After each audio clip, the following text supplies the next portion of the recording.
रावण का रणभूमि में प्रस्थान। मार्कंडेय जी कहते हैं, युधिष्ठिर, अपने प्रिय पुत्र इंद्रजित के मारे जाने पर दशमुख रावण का क्रोध बहुत बढ़ गया। वह सुवर्ण तथा रत्नों से विभूषित रथ पर बैठकर लंकापुरी से बाहर निकला। हाथों में अनेक प्रकार के अस्त्र शस्त्र धारण करने वाले भयंकर राक्षस उसे घेरकर चले। राम और रावण का युद्ध। वह वानरयूथपतियों से युद्ध करता हुआ श्री रामचंद्र जी की ओर दौड़ा। उसे क्रोधपूर्वक आक्रमण करते देख मैंद, नील, नल, अंगद, हनुमान और जाम्बवान ने सेना सहित आगे बढ़कर उसे चारों ओर से घेर लिया। उन रीछ और वानर सेनापतियों ने दयानन के देखते देखते वृक्षों की मार से उसकी सेना का संहार आरंभ कर दिया। अपनी सेना को शत्रुओं द्वारा मारी जाती देख मायावी राक्षसराज रावण ने माया प्रकट की। उसके शरीर से सैकड़ों और हजारों राक्षस प्रकट होकर हाथों में बाण, शक्ति तथा रिष्टि आदि आयुध लिए दिखाई देने लगे। श्री रामचंद्र जी ने अपने दिव्य अस्त्र के द्वारा उन सब राक्षसों को नष्ट कर दिया। तब राक्षसराज ने पुनः माया की सृष्टि की। भारत। दशानन ने श्रीराम और लक्ष्मण के ही बहुत से रूप धारण करके श्रीराम और लक्ष्मण पर धावा किया। तदंतर वे राक्षस हाथों में धनुष बाण लिए श्रीराम और लक्ष्मण को पीड़ा देते हुए उन पर टूट पड़े। राक्षसराज रावण की उस माया को देखकर इक्ष्वाकुकुल का आनंद बढ़ाने वाले सुमित्रा कुमार लक्ष्मण को तनिक भी घबराहट नहीं हुई। उन्होंने श्रीराम से यह महत्वपूर्ण बात कही, भगवन, अपने ही समान आकार वाले इन पापी राक्षसों को मार डालिए। तब श्रीराम ने रावण की माया से निर्मित अपने की समान रूप धारण करने वाले उन सबको तथा अनय राक्षसों को भी मार डाला। मातली का रणभूमि में प्रस्थान।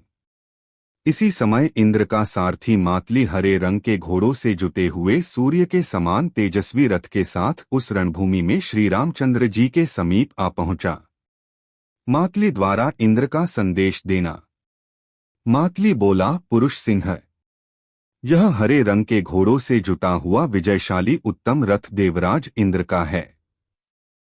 इस विशाल रथ के द्वारा इंद्र ने सैकड़ों दैत्यों और दानवों का सम्रांगण में संहार किया है। नरश्रेष्ठ, मेरे द्वारा संचालित इस रथ पर बैठकर आप युद्ध में रावण को शीघ्र मार डालिए, विलंब न कीजिए। मातली के ऐसा कहने पर श्री रामचंद्र जी ने उसकी बात पर इसलिए संदेह किया कि कहीं यह भी राक्षस की माया ही न हो। तब विभीषण ने उनसे कहा, पुरुष सिंह, यह दुरात्मा रावण की माया नहीं है। महाद्युते, आप शीघ्र इंद्र के इस रथ पर आरूढ़ होइए। तब श्री रामचंद्र जी ने प्रसन्नतापूर्वक विभीषण से कहा, ठीक है। राम द्वारा रावण पर आक्रमण।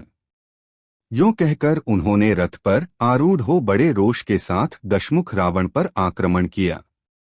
रावण पर श्रीराम की चढ़ाई होते ही समस्त प्राणी हाहाकार कर उठे, देवलोक में नगारे बज उठे और जोर जोर से सिंहनाद होने लगा। दशकंधर रावण तथा राजकुमार श्रीराम में उस समय महान युद्ध छिड़ गया। उस युद्ध की संसार में अन्यत्र कहीं उपमा नहीं थी।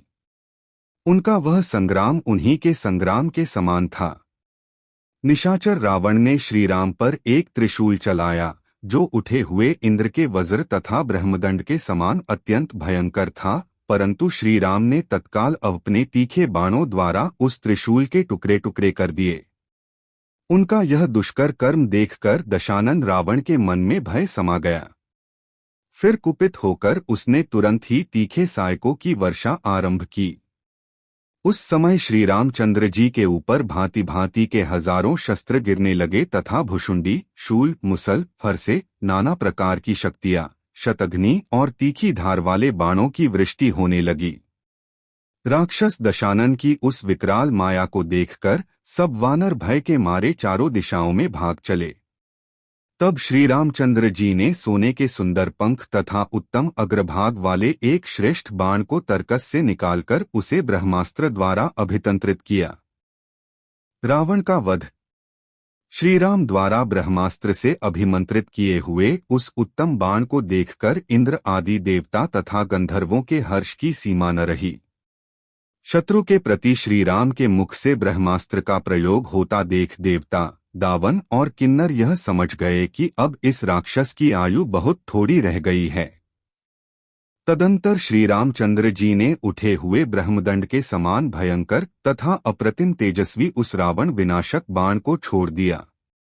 युधिष्ठिर, श्रीराम द्वारा धनुष को दूर तक खींचकर छोड़े हुए उस बाण के लगते ही राक्षसराज रावण रथ, घोड़े और सारथी सहित इस प्रकार जलने लगा मानो भयंकर लपटों वाली आग के लपेट में आ गया हो। इस प्रकार अनायास ही महान कर्म करने वाले श्री रामचंद्र जी के हाथों से रावण को मारा गया देख देवता, गंधर्व तथा चारण बहुत प्रसन्न हुए। तदंतर पांचों भूतों ने उस महान भाग्यशाली रावण को त्याग दिया। ब्रह्मास्त्र के तेज से दग्ध होकर वह संपूर्ण लोकों से भ्रष्ट हो गया। उसके शरीर के धातु, मांस तथा रक्त भी ब्रह्मास्त्र से दग्ध होकर नष्ट हो गए। उसकी राख तक नहीं दिखाई दी।